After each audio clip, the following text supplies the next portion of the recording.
would like to officially welcome you to this event called Bad Weather, Hard Times, Europe Before the Elections, which is also the public part of the symposium Resist, Defend, Protect Psychosocial Work in Times of the Rise of Right-Wing Politics. We had to not only to reorientate us politically maybe, but to also orientate us here in the conference space, because we initially had thought that we might have a warm summer eve with you outside, but bad weather, hard times, we just decided to stay in here. Have a slightly different arrangement, yeah. So the event will be partly in English and partly in German. We dared to do an experiment. We have aesthetic, poetic, political contributions in German and a discussion in English with Aradi and Radwa Khaled-Ibrahim, who manage English perfectly, and so me trying to catch up with them. So for a political orientation, we have the European elections ahead this weekend, and probably everyone has a bit like an uneasy gut feeling about it, as we have the looming hateful discourses against migration had for the last years, the violent practices of the border regime at the borders, but also the violent attacks of right-wing groups and right-wing police forces within the borders, and these elections might kind of cement them this weekend in a power shift, right?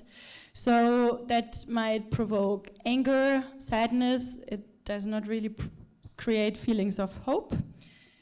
So in these times of insecurity, of feelings of powerlessness in larger parts of the world, not only in Europe, we obviously have the established parties failing to provide answers that would really address the existential questions, hashtag climate crises, hashtag following up the pandemic, and hashtag wars. So the business as usual doesn't really help us. And that creates devastation socially, environmentally, and also emotionally. Because also meanwhile we feel that trustful relationships are under attack in a landscape of extreme polarization, and even more with the escalation in Israel and Palestine, where people might not only feel emotionally lonely, but also politically lonely, right? And a lot of emotions. We don't have really political spaces that contain them, and instead these right-wing, resentment-driven, emotional politics, affective politics have an alarming effect. We all know that, so instead of just knowing it, we wanted to talk about it tonight. And while in the symposium today we had a rather analytical, maybe a bit dry perspective on all these scenarios, tonight we would like to change the modus operandi and invite us to approach it maybe from a standpoint of imagination, aesthetics, and for sure critique beyond the elections. And also dare to ask, is there or what would be a perspective of liberation in this Europe? Is there any? So we would like to merge a critical geopolitical analysis on Europe as a project of domination, which is often omitted in the narratives that frame Europe rather as a birthplace of democracy. And this critical kind of bird's eye perspective will meet with their solidarity networks and practices that for now I call Europe from below. Maybe that's not Europe at all, we will see. And that are also made invisible or criminal of migrant communities. Instead of going on myself, I would like to present our speakers tonight, and Aradi from International Women's Space and Break Isolation Group. Thank you for being here. Thank you for having me. And whoever of you is based in Berlin probably might know Anne already, because you're very alive and very present in protests and organizing. Anne is a queer feminist and activist. You have worked with the Rainbow Women in Kenya. You are also an artist. You are dabbling in writing and performative arts. And now with IWS, Anne is running the queer project Resilient Voices on topics including advocacy, migration, the German asylum system, climate justice, racism, queerphobia. So you're tackling it all, basically, right? Trying to. And Radwa Khaled-Ibrahim is we know there is a brilliant thinker, as a dear colleague as well. I say that, and I mean it.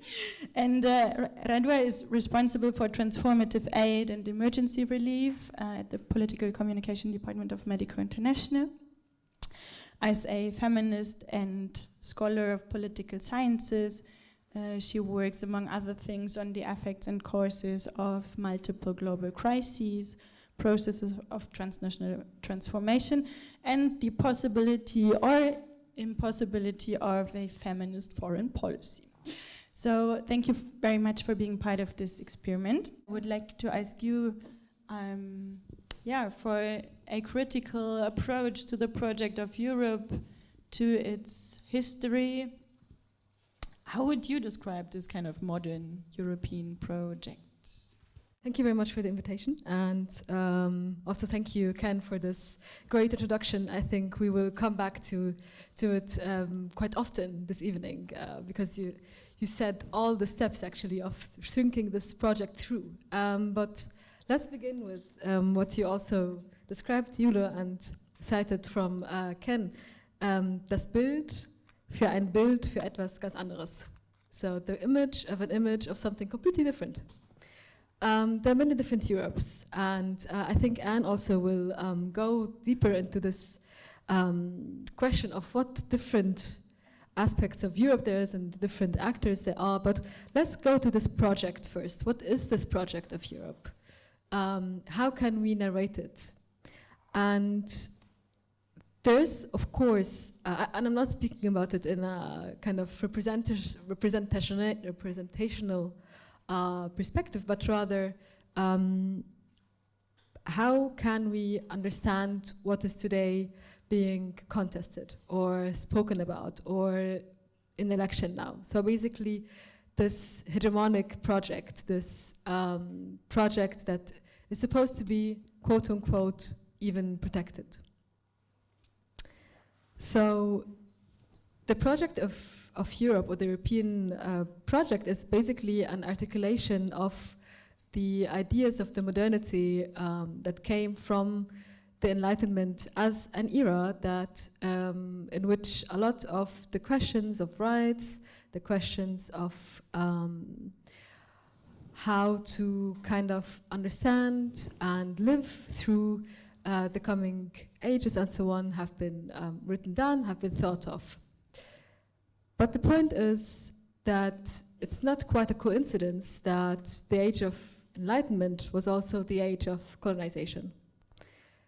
So, for example, someone like John Locke, so one of the thinkers of Enlightenment, who did give a lot and important, of course, aspects of the question of property, of the question of rights, the question of self-determination, collectively as well as self-determination, was himself someone who had shares and was part of the African Royal Company, that was a company for trading humans, enslaved humans from Africa. Or, for example, that when he tied the idea of property and the idea of labor, so, no, for example, you can only have property if you work on it, and this was a progressive idea, but this very same idea was used to take away and basically steal the properties of indigenous people with the argument they don't use it properly, or they don't cultivate it properly, so they're not supposed to have property, right? During the era of colonization, so this also era of Enlightenment, Great Britain, and just to have a number, just to have for you kind of an imagination of that, was able to make a fortune of $45 trillion. That is approximately 17 times the GDP of Great Britain in 1 year. And this amount of money, this fortune, this accumulation, didn't only stay in Great Britain, of course. Rather, it trickled down through the industrialization era in the whole continent. And also, just another point, for example, the 8th of May, 1945, that is being celebrated in France as the Day of Liberty, Liberté, because the war ended, is the very same day of the massacre of Sétif in Algeria, because the people went out there and said, well, you're having liberty, we also want to have our emancipation, and they were massacred. And so while France each year is celebrating the Day of Liberty, in Algeria, we're having the Day of Remembrance of the massacre of Sétif. So it is still quite the same architecture, actually. Joseph Borrell, who is the highest representative of the EU foreign policy, just said, approximately 18 months ago, that Europe is a garden, a beautiful garden that was architectured the best way a humankind have thought of architecture, of what is supposed to be a good life, and it has to be protected from the jungle outside. So the point is that if we look at this architecture, and even in the architecture, actually, in the very architecture, like houses built, you can see this idea in a nutshell. So the houses of the so-called Belle Epoque, and you can see them as well in Europe as well as in places like Cairo, New Delhi, Kenya, and so on. They are built in a very interesting way. So you have the house in which the colonial Herr in German, so the person who's being served as a colonizer there, can live, have beautiful garden, beautiful house, and so on and so forth, extremely well designed, and inside the very same house you have a structure for those people who are serving. But they're made invisible, so you can't see the work of those people, you can see, you can experience it as the colonizer living in that house, but you cannot see the people there, and it's made in the architecture. It's basically, in one house you have two different systems of rights, two systems of labor, two systems of living, and of also the possibility to prosper and such. So that is kind of this very structure, this very architecture of how this project is built, actually. What I want to say with that is that this notion that, Europe is great and we're having this liberal project, and what is happening now of right-wing politics and not so good developments, these are divergences, these are faults, and so on. It's not quite true. Rather, it is very much embedded, it is already architectured in this project, that it is not liberal. Because the question is, for whom was it? Who's the subject of it? What kind of structure and how is it sustained and maintained? So one also aspect of it is that, or why also this is also happening, is that Europe never really was able, or never did want, and did in that sense, work with and work through its colonial continuities, nor its fascist past and continuities.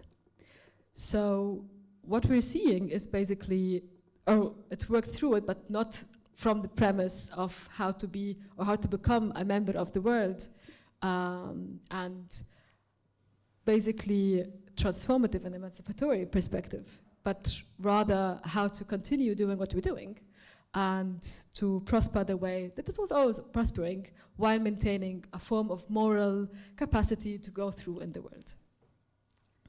So I think there's also, we have to look at these continuities or these connections also of the fascist continuities and the colonial continuities, because from there, or in there also it stems this authoritarian development now, but also the militarization that we're seeing on the continent.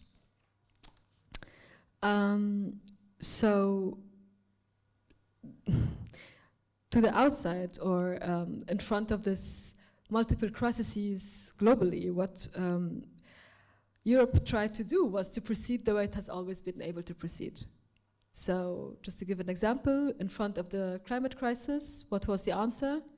The answer, by the way, 2021 by the European Commission, the European Council of Foreign Affairs, was, okay, let's turn this crisis into, citing, an economic and industrial opportunity for Europe. Yeah. So basically the answer was growth and securitization in front of the climate crisis.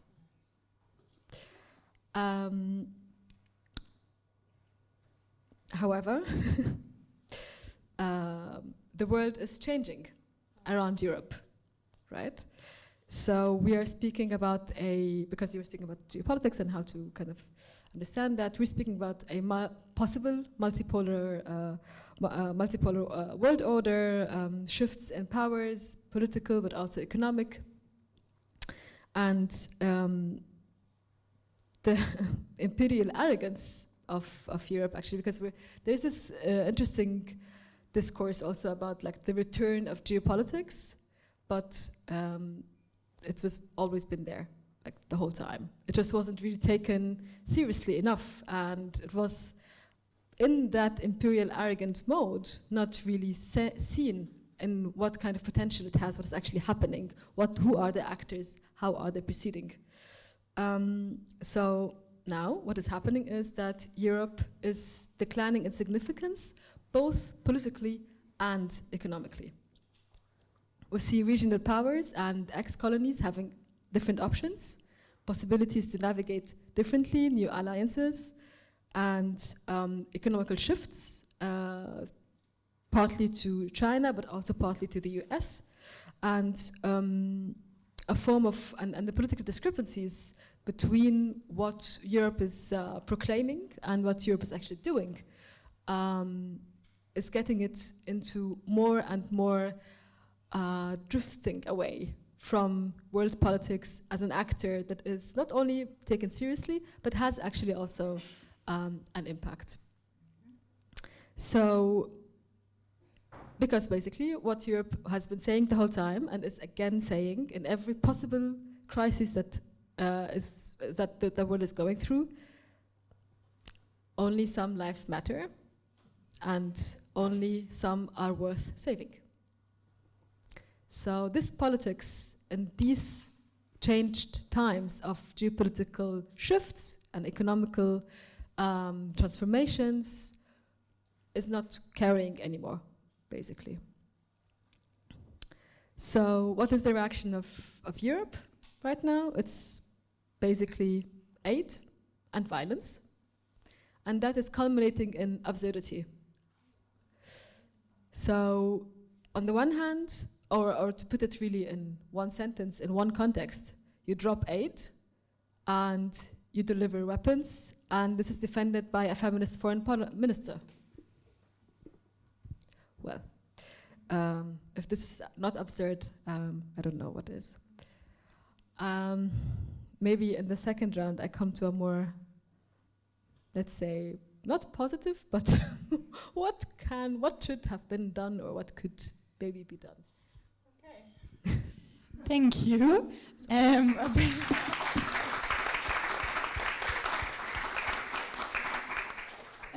Thanks for this quasi keynote, actually, that brought us from like a broad history, a very broad history, from and of simultaneities and contradiction, of liberty versus massacres, of producing crises and then get profit out of it. Thank you also for bringing back Europe as a project of exploitation instead of just like identity politics and narratives and discourses.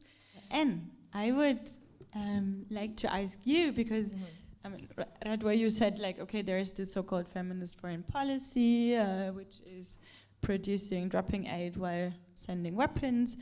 And then we have a different form of feminism, which can reclaim the label of feminism, right? So, and you and the International Women's Space, you say our feminism is, or feminisms, thank you, are intersectional and internationalist.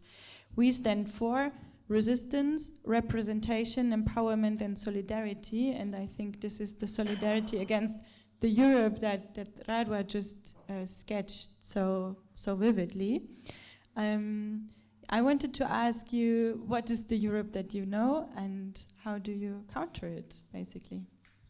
Wow, that's a very loaded question, and I have answers from many different directions. But let me start by saying again, thank you for having me here, and thank you all of you for coming to this wonderful space to listen to this very critical discourse, to take part in this. So, there's so many things that have been said by Radwa, and a little bit of what I got from what Ken said that have just constantly been triggering me, and I don't know where to start. So my experience of Europe, as it was said, Europe has a way of, Europe is a facade, almost like an illusion. The face that they show out there is absolutely different from what the reality is. There's something that we say back home, the reality on the ground is different.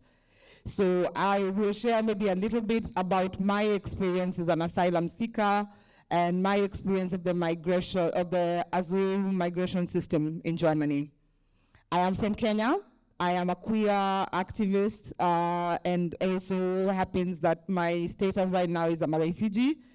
In my country, I am a moral disease. I am a moral cancer for being queer. I know it is presently loud in the news. There's Ghana. Ghana is a bit loud. Uganda is a bit loud. But in Kenya, you can also be sentenced. For example, our penal code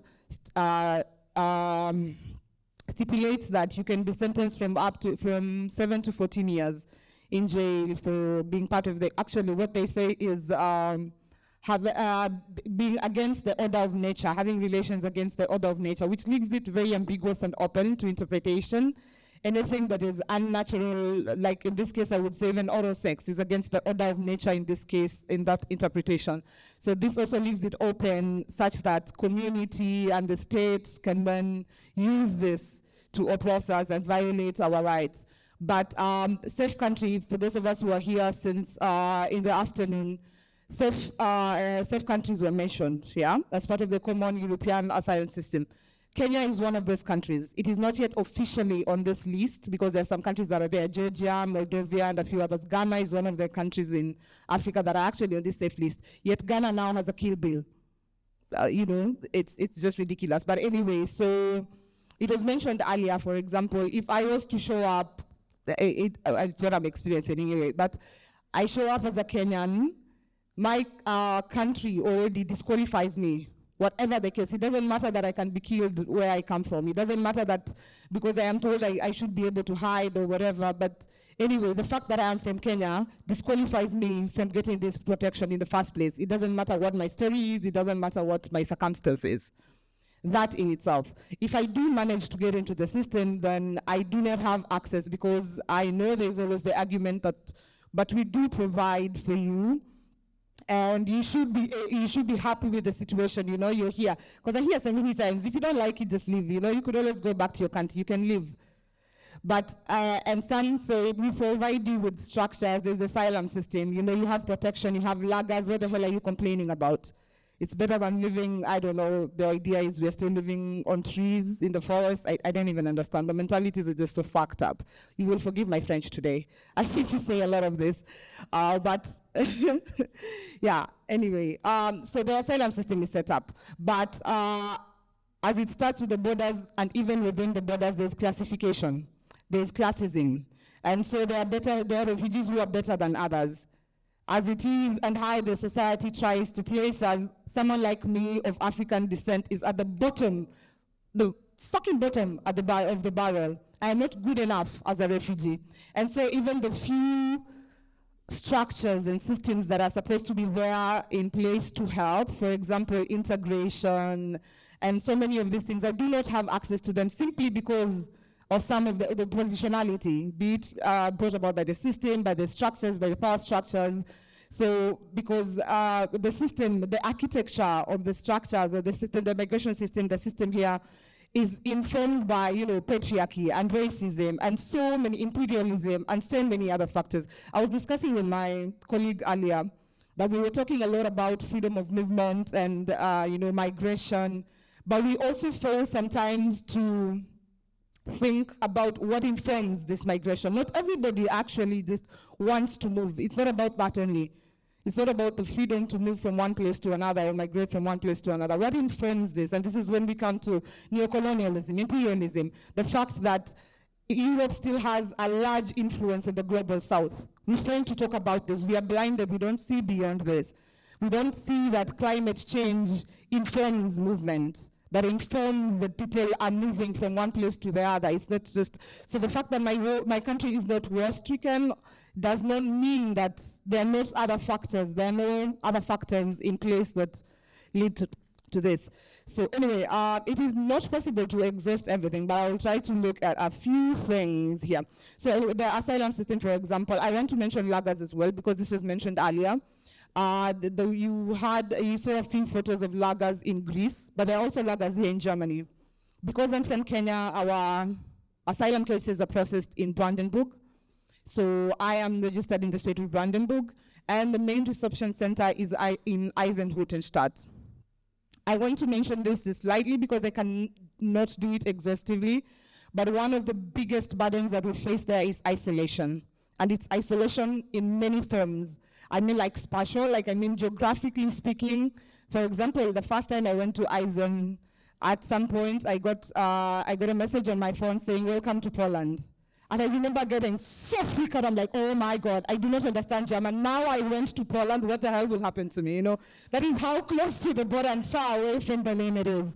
And at this point in time, I can't even read the numbers in Hüttenstadt. It just looks like some foreign thing to me, And so this isolation, I'm isolated from Berlin. I'm quite far away. I don't have access to resources. I don't have access to interpretation. I'm at the mercy of the people that the state has put in place. In Eisenhüttenstadt. So for example, in my experience, I got to the gate and I met security guards there, and apparently there's a form to fill, and there's some details that are important to mention once you are being received at the center. And one most important one, for example, is the fact that I'm queer. They did not ask it. This document is actually, this form is in Dutch, so I do not understand anything. I can only, of course, guess Namen. That looks like it says name, So they just gave me this form and they're like, right here, name, date of birth, signature. So any other thing like, do I need psychological support? Do I need, legal support? There's so many other things that they could have asked to inform, because do I have any particular religious needs? Or, so many things that they never considered to ask me. And so I never filled in this form. Now this has plagued me throughout the process. I am still within the asylum process, by the way. I've not yet been granted protection, but this informed every other thing, because then I was housed in the same house as everybody else. I did not get any access to psychological help and whatnot, and then changing this, because I remember going to the social worker and asking them, because later on when I was talking to other people in the camp is when I learned, if you're queer, you're supposed to mention this. Maybe if you need, because everybody who's, if you're seeking asylum, you probably are traumatized, yes? Every one of us needs help in one way or the other, psychological support. Scratch that, don't help. But yeah.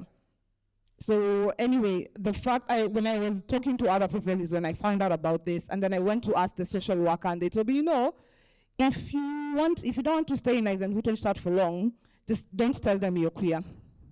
So now, yes, so I was left with the choice of, it's either I say that I am queer, and then probably they will extend my stay in Eisenhüttenstadt, which is packed. The food is, I don't like to complain about food, but the quality of the food is not up to par, and what I'm trying to measure my words here, but what I mean is going by the population that is there, for example, the quality of the food and the quantity of food that is provided, considering there are also families, so many families suffer because you don't have any support, extra financial support to buy food, for example, and so children cannot have the last meal at 3, which was maybe bread, if they got it or not. It could be one dry brochen if they are able to get it. This is what I mean. Like, it's not food that can sustain a person. But anyway, I digress. Now I even forget my train of thought. If I'm moving too fast, please someone just raise their hand, because I tend to rush through my words as well, in case you're losing me. But anyway, so my option was to either say that I am queer and end up staying in Eisenhüttenstadt for an unpredictable number of months, or let myself live in this shared accommodation, find a way to deal with the re-traumatization and the homophobia that I face, and just hope that my transfer comes as soon as possible. It was not so easy to change this, simply because I wasn't even told at the gate that I need to declare this. Then my housing would probably be different. But anyway, this is just an example. Then it followed me also when I was transferred from Eisenhüttenstadt, because then it's a reception center after the processing. Then you were taken to transitional camps. It used to be Doki, Dubelokirchen, and Wohnstoff-Wallstadt. But now that I mentioned Dubelokirchen, I need to mention that before it had been said that some of these lagers are like open prisons. This is what it feels like to be in Eisenhüttenstadt. For example, you cannot leave for more than 24 hours. If you do, then you are ejected from the system and you have to start all over again, for example. So you can imagine if you need support and you can only get this support in Berlin, for example. If you leave the day and you're not able to come back, it's much more, it creates much more complication. In Dubelokirchen used to be a transitional camp, but as of with the gas reforms, it is looking more and more like an anchor center. And by anchor center, I mean that now that the laws are allowing the state to hold persons there from, I think, is it 18 or 24 months in these spaces, because they have decided that you don't have the prospect of getting the protection. For example, you come from Kenya, so you are housed in this place. Dubelok is much, much further. You have to go, if you don't get the bus, because the bus comes, I think, maybe 3 times in a day, and there are mothers here who have children, who have appointments. The children are supposed to go with Kita, they're supposed to go to doctors, you're supposed to find a way to find a lawyer, but the bus only comes from, I think, 10 in the morning, and the last one is at 4, and it's only, I think, 3 trips. And it's Monday to Friday, and it's not a guarantee. So there's so many things. The system is there, but it's almost like the system is rigged. This is my experience of Europe. I have come into a system that is supposedly fair, that is supposedly democratic, but as I sit here as an asylum seeker, that is not what I face. And even worse, if you consider intersectionality, I'm a woman, I'm of African descent, because even in the BIPOC category, the black is considered the lowest. Even in the BIPOC, the darker you are, then the less, before I get triggered, it's too soon. We'll even agree peace later.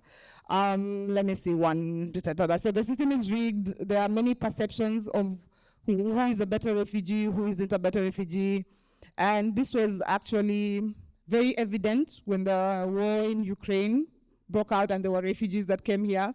Then we could clearly see that division of who is supposedly better than the other.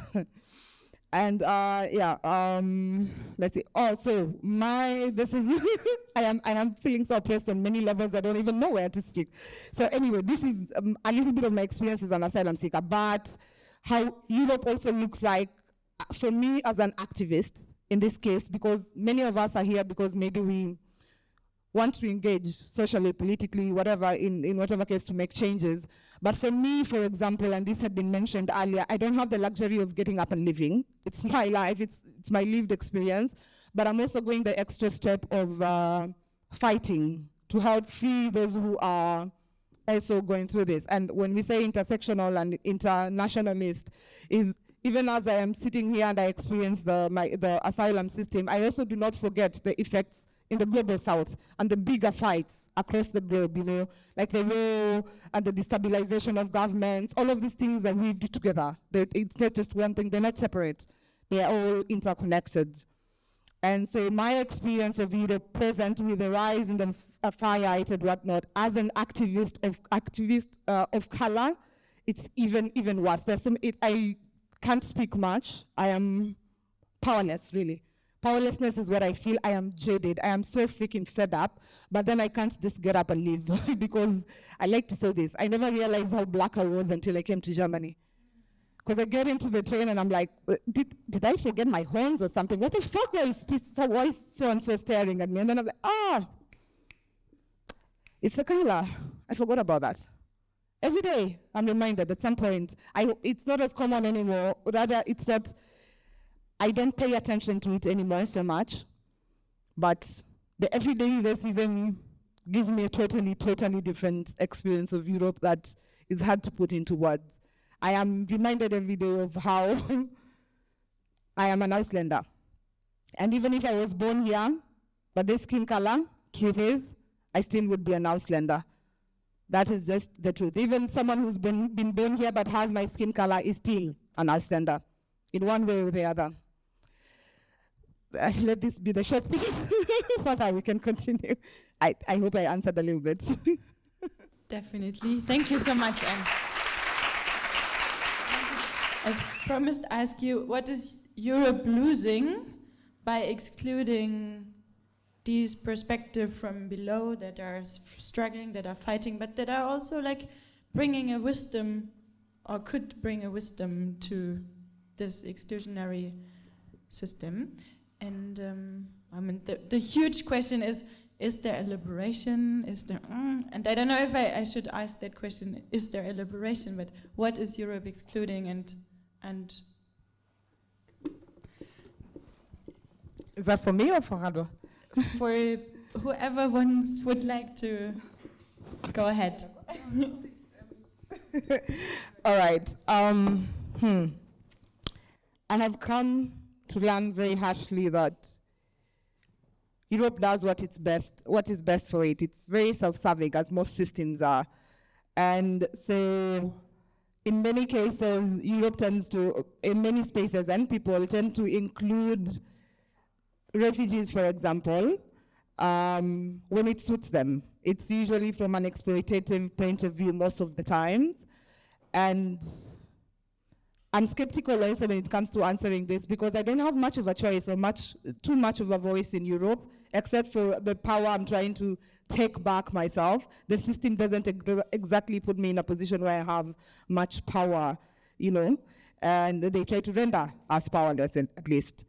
And so this is a bit for me.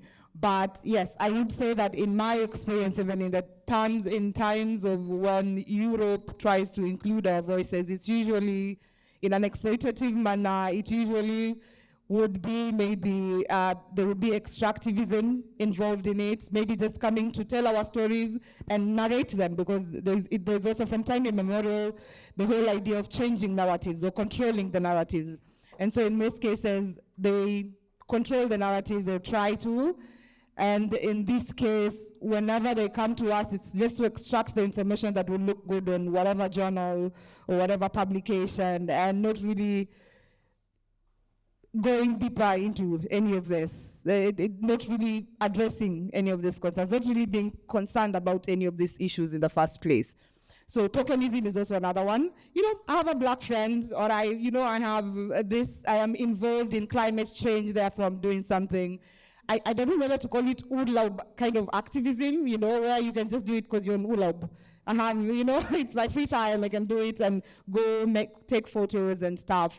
And this, this has been my experience anyway. So I'm still trying to find a place where I would feel Europe has truly included diverse voices, because the systems and structures somehow are curated in a way, in a PR way. On the outside, it might look like it is inclusive, but at the end of the day, it really isn't. In a way, yeah. If I think of any other point, I must say, this is what I get. It is also a hard question, and I'm glad. Thank you for this answer. Yeah, I think Europe is losing itself, actually. And by excluding, by being extractive, it's always has been very extractivist when it came to bodies and peoples and narratives and so on and so forth. But I think also that what is happening right now with these changes is that Europe is pretty much drifting away from the world as it is being shaped. And what is supposed to happen is basically a form of remembering, and remembering here in its twofold meaning. So on the one hand, remembering as in recalling a memory, and remembering as in, again, being a member. And this can only happen through transversal forms of, or what Patricia H. Collins actually calls transversal practices. So transversal practices. So we come back to intersection feminism, actually, and black feminism. The perspective to say that only through the multitude of the different positions you can have a form of imaginary of a political future. And this happens through a form of solidarity that is not bound, or that is not following the moral code of, yes, we will have solidarities despite our differences, but rather this solidarities in those differences.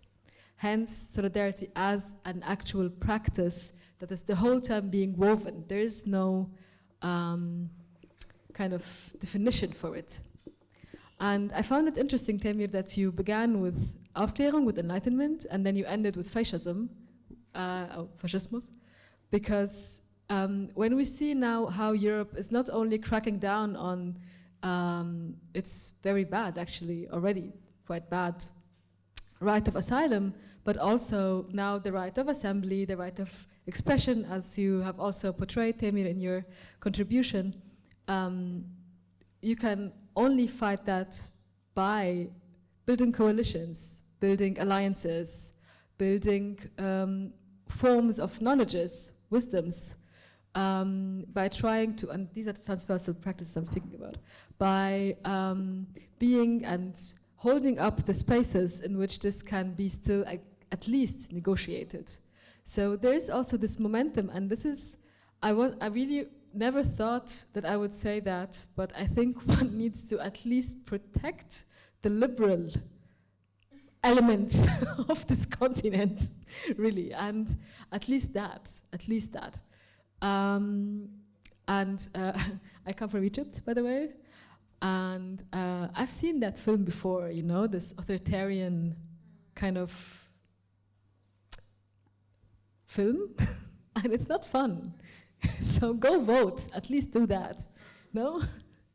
But really, I think we need to, or at least there has to be this kind of twofolds, remembering here not only, as Temir also said, this one-directional remembering in the sense of this is Germany or this is Europe and this is our memory and this is how it is supposed to be woven and so on.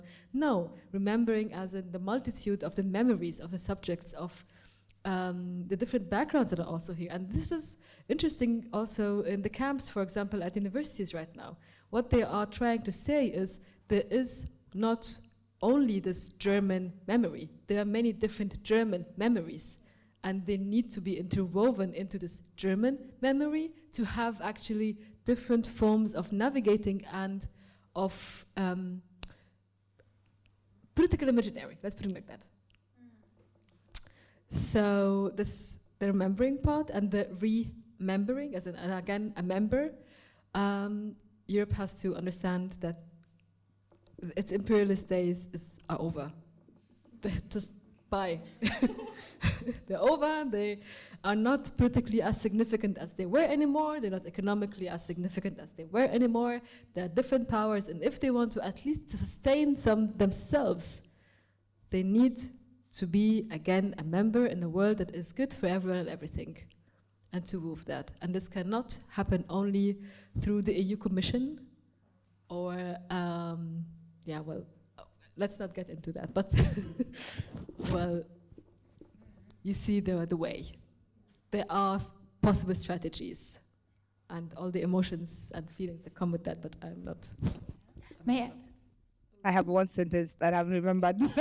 Something we say in the climate justice fights and in the demos and in some of the speeches, that there are many things happening in the world presently, and climate crisis is one of those. And we like to say that Europe, your borders will not protect you from climate justice, from climate crisis, for example. And it's not just that. There are so many other things that there is no form of fortress Europe that's going to prevent such things, such catastrophes from coming. This is why it is important to have the voices and the diversity and the solidarity and the inclusion and all those fancy words that we like to use. But really, solidarity in practice. But won't green capitalism save Europe? No? No? And no. Maybe green capitalism will. Okay. Just one a bit spontaneous question, because in this kind of searching for imaginaries that could help, there's some concepts or terms popping up. One is community, the other is civil society, and let's don't think so much about civil society, but I would like to ask you, Radwa, you spoke about multitude, but what are communities? What are they not? How could people become communities? Or is communities rather social groups that do not have a choice than sticking together and be solidary? Or could we get a grip on that term? And it's spontaneous, and if you have an idea, go ahead. And if not, I think I hadn't had an idea for a longer time, so yeah. Okay, I don't think that there is a definition for community, because, or let's put it like that, I don't think that there's supposed to be a fixed term for what is community and what isn't. I think that the forms of solidarities, and that's actually what also feminists have been telling us the whole time, that solidarity is not something that you formulate on paper and then you go and search for it and do it. No? Or because we have also artists here, Agnès Varda, one of the most important and also one of the first female filmmakers in the Nouvelle Vague wave of French filmmaking, said, life is not a dialectical idea. It is built and lived in its contradictions. So there will always be contradictions in communities. There will always be these moments of building those communities. And I don't want to take it away by having an abstract kind of thing of what is a community. Rather, I think it's a very lived and experienced and also the whole time evolving and transforming idea and concept. But we have examples of what it is. When we look, for example, at what you have described, Anya, as well, like when refugees and migrants organize themselves, when they transcend their different political identities and their different political subjectivities and say we have our differences, but we need to bring a political agenda forward. That's a form of community. When on a greater level, UN Beijing 1998, UN Women Conference, Third World, the so-called back then Third World feminists said, we're not sisters. This is not sisterhood.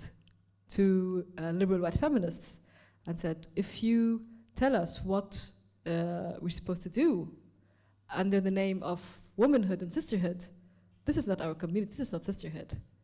And they said, we're the majority of the world, and we will have our also words in that. So they broke, for example, with this constructed community, no? To say there are forms of power that exclude us, and in which we serve as tokens, serve as this and that, no? So we exploit it under the name of feminism, and we're not doing that. So this is community, and it's always been reshaped, rethought, and so on. This is very ad hoc now, I hope. Thanks. I think I'd say communities are and can be what we make them to be, because really we can shape our own communities. I want to say this from the point of, for example, the isolation that we face in the lagers. So when we get to the lagers and there's all this geographical isolation, but then the mental isolation as well, you don't speak the language, you don't necessarily find help from the support structures that are here. All this excludes you from the system itself, it excludes you from communities. And for example, for myself, where I was housed, I felt the need to hide myself. For example, if I didn't want to be re-traumatized, to face some sort of violence, because we are housed in the same facility and none of the security guards even care. So I had to hide myself. And as social creatures, we tend to also regroup. And when I'm in a place where I don't speak the language, I don't look like most of the people here, I would tend to maybe get drawn towards people who look like me. I'm forming a community not necessarily out of the need to, but rather not the desire to per se, in this case, but a desperation to. And so in this space, it doesn't necessarily mean that it is a community that will accept me in my entirety. So I might have to hide myself to fit in and to have a space, you know? So if I need to be, I need to have people I can cook with, or we collect our small cents here and there, because by the way you get 28 cents. We would work in the lagers, and there are 3 jobs available, and the jobs would be 28 cents per hour. That is the payment. Yeah, something like, yeah. it's ridiculous amounts that nobody can really survive on. So I need community people I can, group together with, cook something together. I can laugh with them, but I probably would need to hide myself, because you don't just change mentalities. Berlin is supposed to be the rainbow city, but there's still so much queerphobia here. There's still so much violence. So it doesn't mean that the people, their mentality and their mindsets and their perceptions have changed. So whenever you are forced to have to form communities in these spaces, when you're also facing isolation and in this system, then out of the desperation, sometimes you end up in communities or spaces that re-traumatize you. But with our work, for example, and grassroots work is really, really crucial in EVS work, we do lager visits, and now we are also collaborating with other groups and whatever. We are filming communities in this way. These are my examples of some of the communities. We visit, let's say, Eisenhüttenstadt twice a month. Not just EVS, but then a group of other individuals, initiatives, from Berlin organizations, self-organized groups mostly, and we make this visit. This is in a way also providing, it has become a little bit of routine, depending on the capacities of persons, but this is like a sort of small community that we have created. They know that every 2 weeks there'll be someone, there'll be a truck, there'll be maybe some clothes, there's bikes to give, there'll be support of whatever form. And just being able to live, because we're not allowed to get into the facilities. We don't get into Eisenhüttenstadt.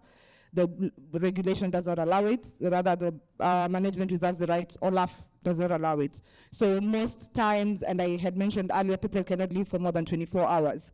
This is one way we can break that isolation, even if it's for a few hours. They come, we have some snacks or whatever, we talk, we just, share experiences, our coping skills, and we try to do this with EVS. We ensure that, you had mentioned Break Isolation Group, maybe just to mention it to people. Break Isolation Group is like a working group within EVS that is by and for refugee women. And we usually make sure that one of us is in the part of the entourage going to this, so that we are also speaking from a place of experience.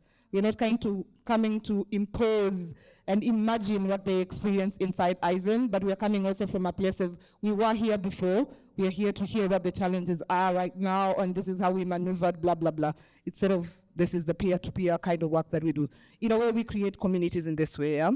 And I would give another example. So since within my own community, I might not be able to find the queer support from people coming maybe from the Global South or from whatever other communities, we have tried to create our own spaces. For example, with the Resilient Voices project that you mentioned, which is the queer project under EVS that I coordinate together with a colleague, we have slam poetry nights.